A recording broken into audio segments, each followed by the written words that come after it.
บายดีเนาะพี่น้องเฮาอยู่ครับเจ้าสร้างสายเนาะสำหรับมื้อนี้เนาะที่ว่าเฮาอ่านวานนี้เฮาได้แก้ในส่วนของไถเนาะไปเรียบร้อยแล้ววานนี้แล้วมื้อนี้ก็สิได้มาเฮ็ดในส่วนของโฟวินเฮาต่อเนาะเดี๋ยวเฮาไปเบิ่งนํกันว่าเฮาสิเฮ็ดหยังแหน่แล้วเฮาได้อะไรตัวใดมาแหน่เนาะในส่วนของคันโฟวินเฮาเนาะอ่าคือว่าสิได้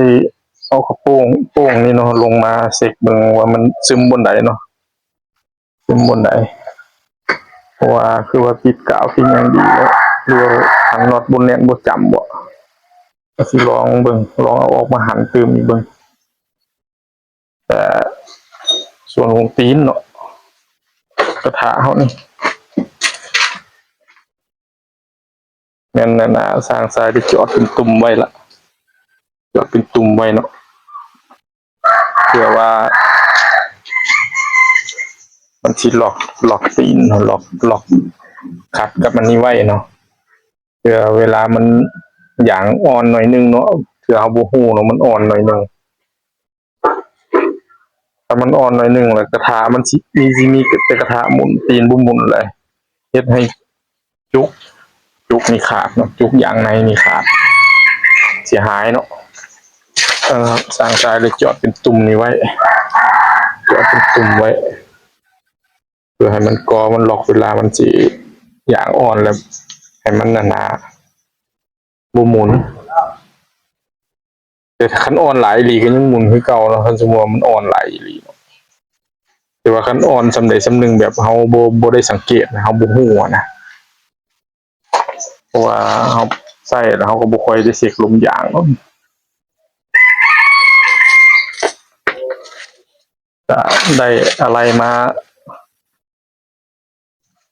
ในส่วนของโฟวินก็ถือว่ายังบ่ครบละเมื่อวานนี้ช่างทรายกับไปได้สเตอร์เนาะสเตอร์กับโซ่มาละได้เครื่องสเตอร์แล้วก็โซ่เครื่องสเตอร์เฮาอยู่4 อัน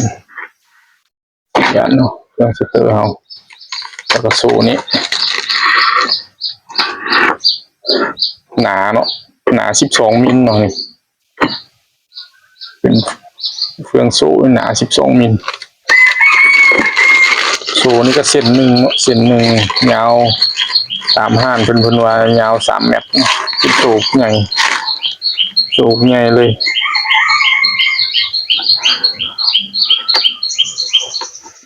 ถือว่าใหญ่หลายโซ่เทียบไปกับโซ่รถจักรเนาะเดี๋ยวโซ่รถจักรมาเทียบเบิ่งความแตกต่างกันเนาะเพราะว่าพี่น้องเฮาก็เชื่อเบิ่งด้วยตาเปล่าก็บ่ฮู้ในโซ่รถจักรเนาะต้องว่าเอามาสมเทียบเนาะมันจังสิฮู้ว่าตัวใดใหญ่ตัวใดน้อยกันแท้นี่เนาะนี่โซ่รถจักรนี่โซ่รถจักรนี่ก็แม่นเครื่องโซ่ที่เฮาเอามาใส่กับสเตอร์นี่เนาะโซ่ใหญ่เลยถือว่าใช้งานยาวๆทุนเนาะทุนคุ้มค่าเนาะโซ่รถจักรชิ้นน้อยๆเนาะเดี๋ยวเฮาไปเฮ็ดเวียกคนละมื้อนี้ก็สิเจาะหูจับน็อตนี่แหละแล้วก็เจาะหูจับน็อตแล้วก็สิได้ปาดเฮ็ดหูกว้างๆเนาะเพราะว่าสิได้ใส่กับตีนเผาหลังนี่เนาะตีนมันสิมีน็อตสวดออกมาเนาะมันสิมีน็อตสวดออกมาเราต้องได้เจาะหูตัวเครื่องโซ่เฮาเดี๋ยวเฮาไปติดตามมือนำกันเดี๋ยวเป็นจังไดทางสร้างสายที่มาถ่ายเบิ่งอีกบัดนึงมาสรุปเวียกงานมื้อนี้เฮาเนาะก็พอดีฟ้าฝนเริ่มมาเนาะเริ่มฟ้ามืดมาแล้วก็เลยสิได้เช้าละก็มื้อนี้เวียกเฮาก็ประกอบยางใช่เนาะประกอบกระทะใส่กับยางใส่กับยางบางแอวเฮาประกอบใส่ละ แต่ว่ายังบ่ทันติดตั้งใส่กับรถเนาะเพราะว่าเฮาหาก็เจาะหูนี่แล้วเนาะหูสิจับเฟืองโซ่เนาะแล้วก็เฟืองโซ่นี่เฮาเจาะหูแล้วเนาะเจาะหู4ตัวเจาะหูตัวนี้สิอยู่ติดกระโปรงเนาะตัวนี้เฟืองตัวนี้เฟืองตัวนี้เฟืองใหญ่เนี่ยเนาะสิติดอยู่กับอัน